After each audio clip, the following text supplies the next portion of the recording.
Voice of Industry. Voice of Industries. Olivier Flour, I'm very glad to have you today on Voice of Industries to talk about digital transformation at Adisseo. Could you introduce yourself and tell us a bit more about Adisseo's activities? Regarding Adisseo, Adisseo is a worldwide leader in nutritional solutions and additives for animal feed. And Adisseo is a subsidiary of the Chinese Sinochem Blue Star Group, and with a turnover of 1.5 to 2 billion euros, and we are 2,350 employees. Our manufacturing activities are to deliver amino acids, vitamins and enzymes in two different platforms, one in Europe and the second in China.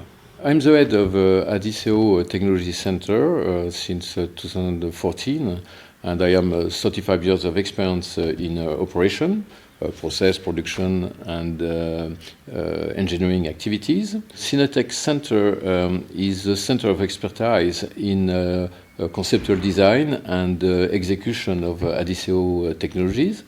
And also we are supporting industrial plants to improve existing processes. When did you start to think about digitalization of your industrial activities at Adisseo?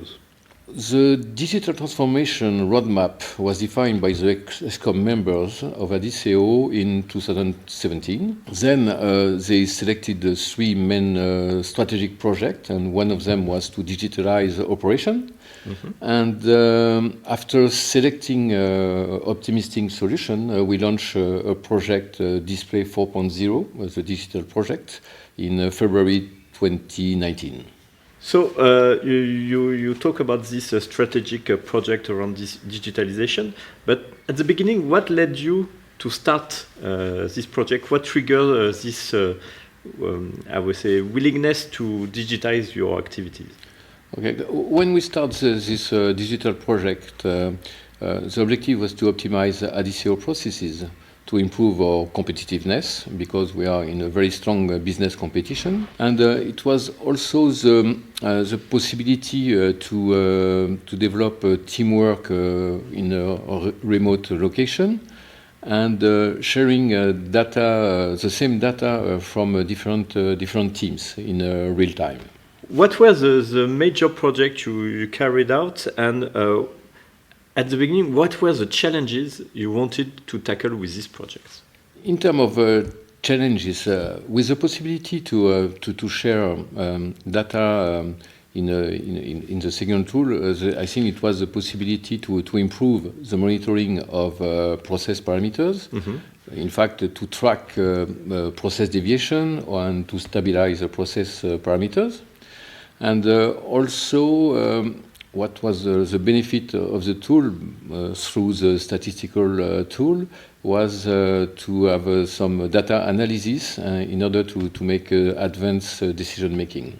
So you just explained to us the challenges you wanted to tackle with this project, but concretely speaking, can you give us some example of what you did? So at the beginning of this project, we decided to work in a restricted perimeter, and we selected two proof of concept.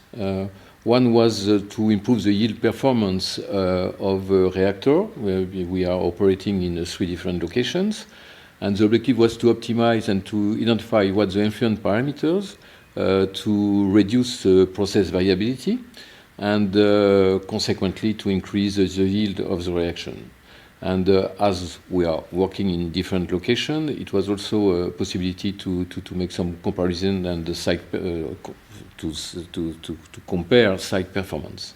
Okay, when you say several locations, can you just give us an idea of where were located these different plants? In fact, we have three different plants, one in France, one in Spain, and the third in China. Okay, so for this project about reactor yield, in fact, you conducted this in three locations across the world. Exactly. And you were able to compare the data from these different plants. Yeah, exactly. And this was also a way to challenge the different technical teams, and in order to reach the best performance for everyone.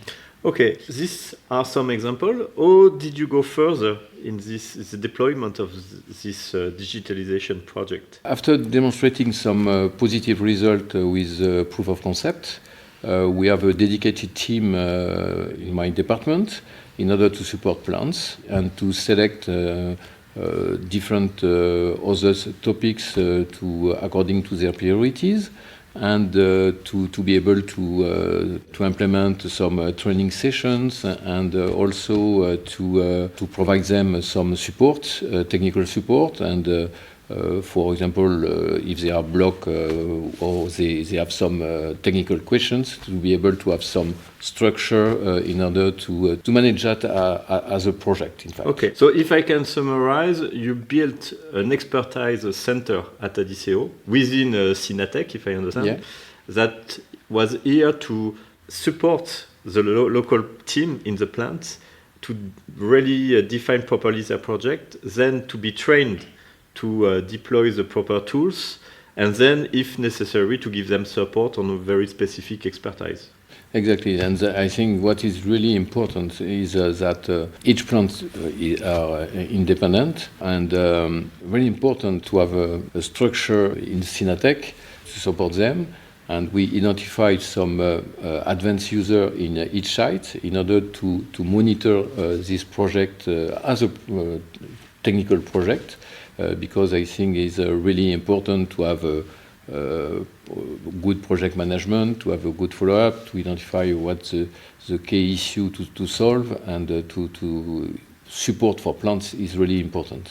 Okay, so that means you were able to combine both a centralized approach to have something properly defined at the group level, and at the same time to give autonomy to the plant to do the project at their pace and the way they wanted to do.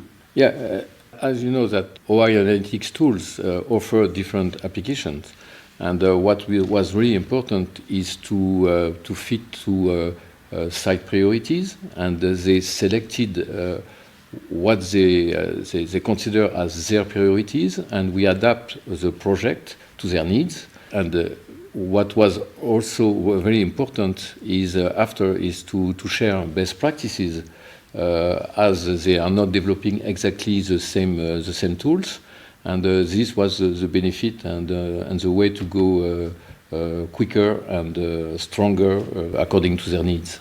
It's already 3 years you started this project. Yeah. We talked about the way you did it, the capability you had to give autonomy to your plants, and if you have to make some to see what was the gain at the end of these 3 years for Adisseo, what was the main point you think you gained? I think that we were able to demonstrate a financial gain with a return of investment less than 1 year.